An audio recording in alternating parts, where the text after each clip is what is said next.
Bye mom, bye dad. बेटा, कितनी बार कहा है डैड नहीं पापा बोला कर। ओह कम ऑन डैड। किमी बोलकर तेजी से बाहर निकली और कॉलेज चली गई। सुबह सुबह ही वेद का मूड खराब हो गया था।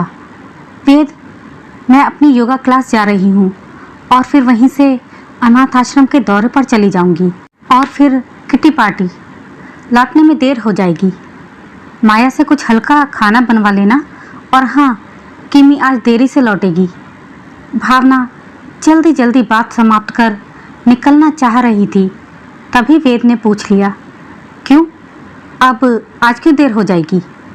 अभी परसों ही तो देर से आई थी। उस दिन वह अपनी फ्रेंड्स के साथ पब पर गई थी।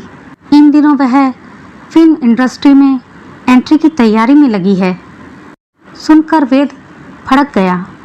भावना, किमी अब बड़ी हो गई है, तुम्हें उसके ऊपर थोड़ा अंकुश रखना चाहिए ताकि वह अपने लिए जिम्मेदार बने।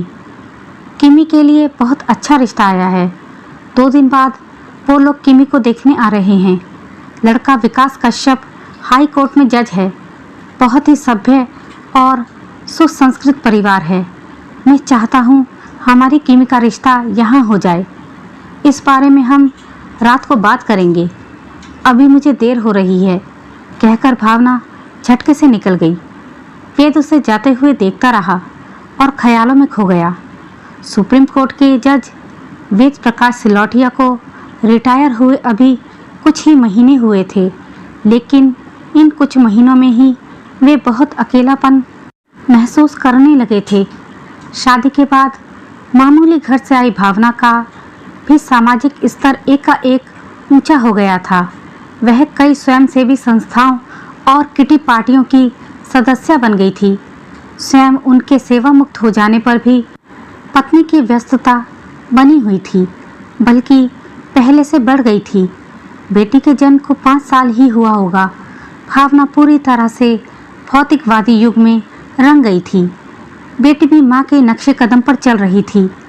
खैर, अब किसी तरह बेटी का रिश्ता अच्छे घर में हो जाए तो सब चिंताओं से छुटकारा मिले। आगंतुक कश्यप परिवार के स्वागत को लेकर वेद प्रकाश कुछ ज़्यादा ही उत्साहित थे। भावना ने भी आज घर पर ही रहने का निश्चय कर लिया था। वेद ने किमी को अच्छे से साड़ी पहनकर तैयार होने को कहा, लेकिन तभी किमी चहकती हुई मिनी स्कर्ट और स्लीवलेस टॉप पहने ड्राइंग रूम में प्रविष्ट हुई। भावना उसे कुछ कहती इससे पूर्व ही किमी हेलो एवरीवन बोलकर सोफे पर बैठ गई। लड़के ने औपचारिकतावश उससे बातें की। किमी ने साफ बोल दिया कि उसे फिल्म इंडस्ट्री में अपना करियर बनाना है और इसके लिए उसने ऑडिशंस दे दिए हैं। इसीलिए शादी के बाद वह घर की जिम्मेदारी नहीं ले सकेगी। किमी 2 मिनट अंदर आओ। भावना उसे खींचती हुई अंदर ले गई। बोझिल हो उठे वातावरण में कश्यप परिवार ने विदा ली। अगले ही दिन फोन पर वेद प्रकाश को आशानुकूल जवाब मिल गया। वेद जी, आपकी बेटी बहुत सुंदर है, लेकिन मेरे घर की बहू बनकर शायद उसकी महत्वाकांक्षाएं पूरी ना हो पाएं, इसीलिए मैं क्षमा चाहता हूँ। वेद इस घटना से टूट गया और गुमसुम रहने लगा। भावना और किमी पर इसका कोई असर ना था। भावना बोली, अच्छा हुआ मेरी बेटी उस दकियानुसी परिवार की बहू बनने से बच गई। अरे, उसके लिए तो लड़कों की लाइन लगी है। भावना गलत भी कहाँ थी। किमी के ही कॉलेज में पढ़ने वाला सुजल मित्तल किमी की सुंदरता से अभिभूत था। उसके चलने बोलने के स्टाइल और कपड़े पहनने के तरीके पर फिदा था। किमी के चंचल स्वभाव से उसे कोई दिक्कत नहीं थी। अरबपति हीरा व्यापारी के खानदान के इकलौते वारिस का रिश्ता आते ही भावना ने चट से हाँ कर दी। वेद ने तो घरेलू मामलों में पूर्णतया चुप्पी साध ली थी। किमी ने ज़रूर अपने करियर का हवाला देकर ना नुकर की, लेकिन भावना के समझाने पर शांत हो गई। अरे, फिल्मी करियर तो शादी के बाद भी बन जाएगा, पर ऐसे रईस रिश्ते बार बार नहीं आते। किमी की विदाई के साथ ही वेद और भी अकेले हो गए।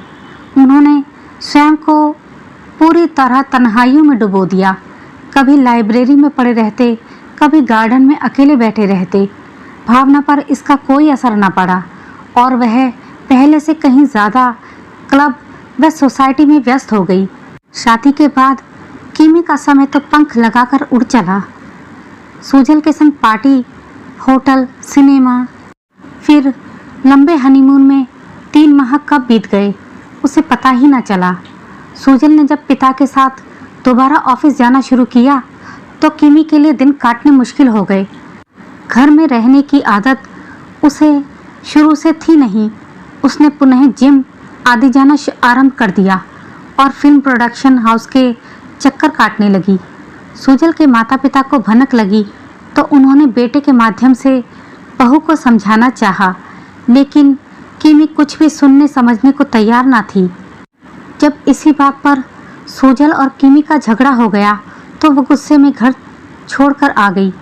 जब वेद ने समझा बुझाकर उसे पुनः ससुराल भेजना चाहा तो भावना बीच में आ गई। उसके अनुसार किमी को अपना करियर बनाने का पूरा अधिकार है। सुजल पहले से जानता था और सुजल व उसके घरवाले उसे घर में कैद करने का प्रयास कर रहे थे। वेद और सुजल ने समझौते का भरसक प्रयास किया पर भावना ने उनकी एक न चलने दी। किमी की जिंदगी एक बार फिर पुराने ढर्रे पर चल पड़ी। उसे माँ के घर लौटे हुए लगभग 3 महीने हो गए थे, लेकिन धीरे धीरे किमी महसूस करने लगी कि उसके पुराने साथी फ्रेंड्स अब उससे कटने लगे हैं। फिल्मों के लिए भी उसे ऑफर नहीं मिल रहे थे। उसकी सारी एक्टिंग ट्रेनिंग भी कुछ काम नहीं आ रही थी। शायद उसका शादीशुदा होना इसका कारण रहा हो। जो भी हो, किटी भी स्वयं अब सबसे कटने लगी और अपना अधिकाधिक समय घर पर बिताने लगी। यही नहीं, इन दिनों उसे सुजल की याद भी बेहद सताने लगी थी। उसके साथ बिताए मधुर लम्हों को याद कर वह अकेले में भी मुस्कुरा देती। वह महसूस करने लगी थी कि अपना घर छोड़कर उसने बहुत बड़ी भूल की है। पूरी जिंदगी वह सुजल के बिना कैसे गुजार सकती है। अपना भविष्य उसे अंधकारमय नजर आने लगा। रह रहकर उसे माँ पर गुस्सा आता था। घर में रहकर उसने पापा की तन्हाइयों को शिद्दत से देखा।